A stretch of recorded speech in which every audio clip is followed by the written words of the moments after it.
Welcome back to Kenedy Report this week. I'm Mona Virgili. Silver Spring resident Fred Bowen spent much of his career as an attorney for the federal government, which involved a lot of writing. But when the opportunity to do something of a different sort came along, he took a swing at it and eventually hit a home run. Susan Kenedy has the story.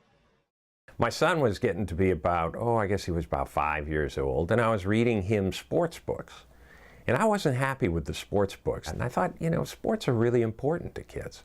And took some time off and wrote the first draft of TJ's Secret Pitch, which became my first book. And a couple years later, I got a contract for that book. The books tend to be plot-driven.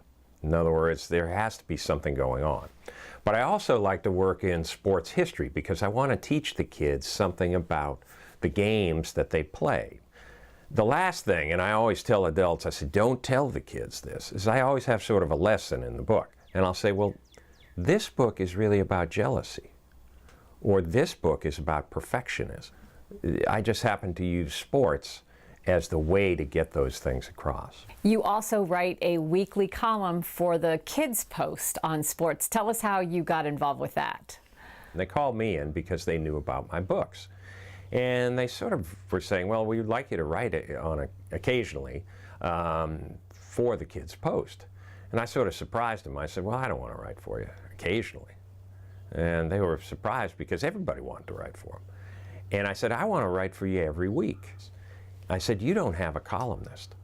And they said, I can be your columnist. And they said, well, what would you write on? And I actually reached into my pocket and I came prepared. I was a lawyer. And so I gave them about 30, 40 ideas. These were all thank you? They were all, yeah. This is actually from Lancaster, Pennsylvania. I was up there at Hambright. Welcome to Hambright, Mr. Bowen. Oh, so what is it about this, writing books and spending all your time traveling and researching and working so hard? What is it about this that makes you so passionate about it? Well, I mean, first of all, it isn't like it's a prison sentence. It's a lot of fun. I mean, I say to people, when you write books for 8 to 12-year-olds, I mean, you get to be 12 years old. Your books rock, That's great.